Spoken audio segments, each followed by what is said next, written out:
bachelor's degree in Middle East Studies and Arabic from Brigham Young University, and he studied Arabic and Hebrew at the Hebrew University of Jerusalem. A former member of the Salt Lake City Board of Education, he believes in the importance of political involvement and participation in the democratic process.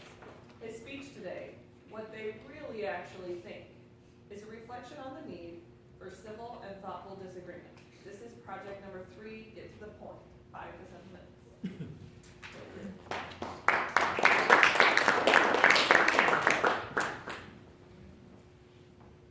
Just before the election in November, a friend looked at me and said, name me one thing that Barack Obama has done that has been great for our country.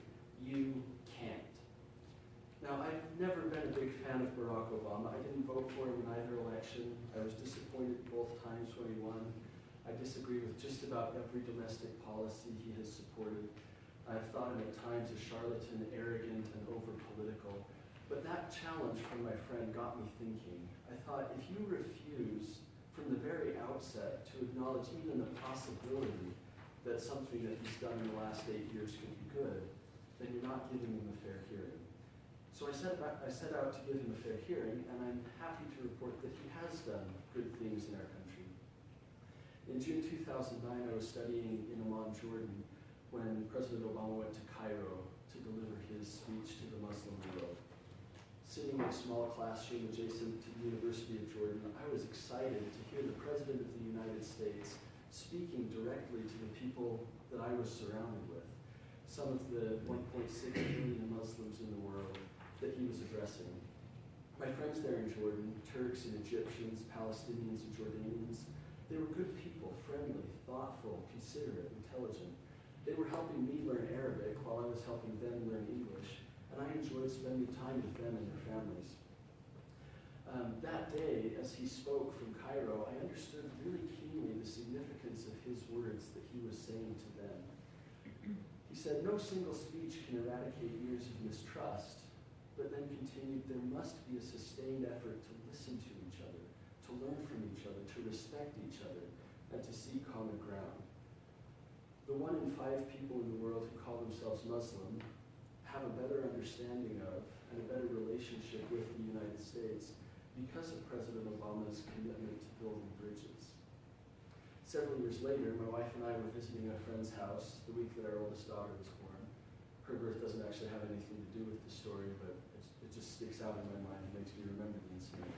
Looking at their bookshelves that day, which I usually do when I'm at somebody else's house, I noticed one entire bookcase, floor to ceiling, filled with political books.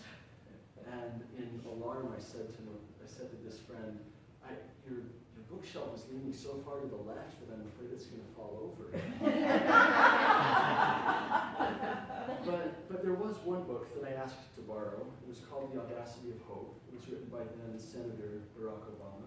I took it home and I read it, and I enjoyed it thoroughly.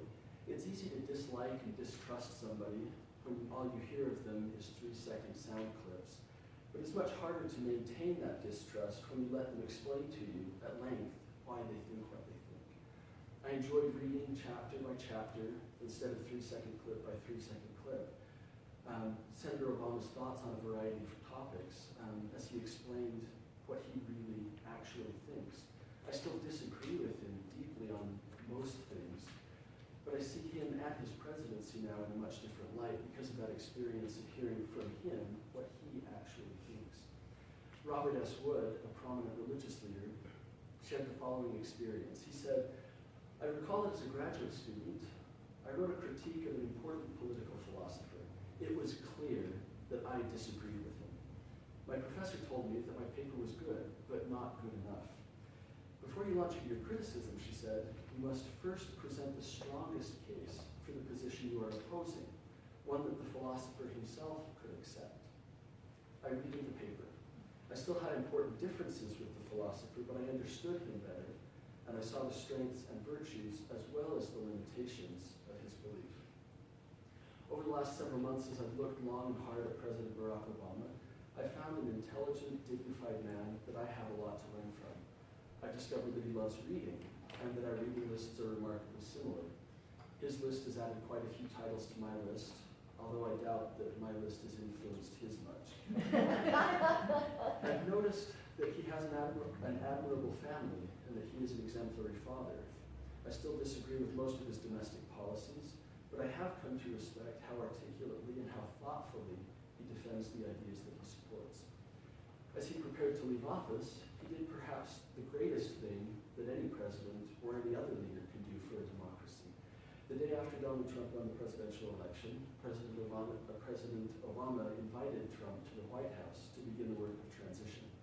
That same day, the president gave a speech to the country saying, in part, "I have instructed my team to follow the example that President Bush's team set 8 years ago and work as hard as we can to make sure that this is a successful transition for the president-elect, because we are now rooting for his success in uniting and leading the country. The peaceful transition of power is one of the hallmarks of our democracy, and over the next few months, we are going to show that to the world." He chose to immediately, without hesitation or argument, accept the results of the election. He chose to set aside his personal preferences to fill his responsibility as an elected servant. Obama chose, in effect, to listen to Trump, to let Trump show what he actually thinks, even though Obama deeply disagrees with his ideas. In so doing, he set an excellent example, which I want to follow. So, has Obama done anything in the last 8 years that has been great for our country? Yes. If you're like me, or like Mark Twain, and the mere mention of a politician, like Nancy Pelosi, or Paul Ryan, or Jackie Biskupski, or Gary Herbert sends your blood pressure skyrocketing, you might try listening a little more intently.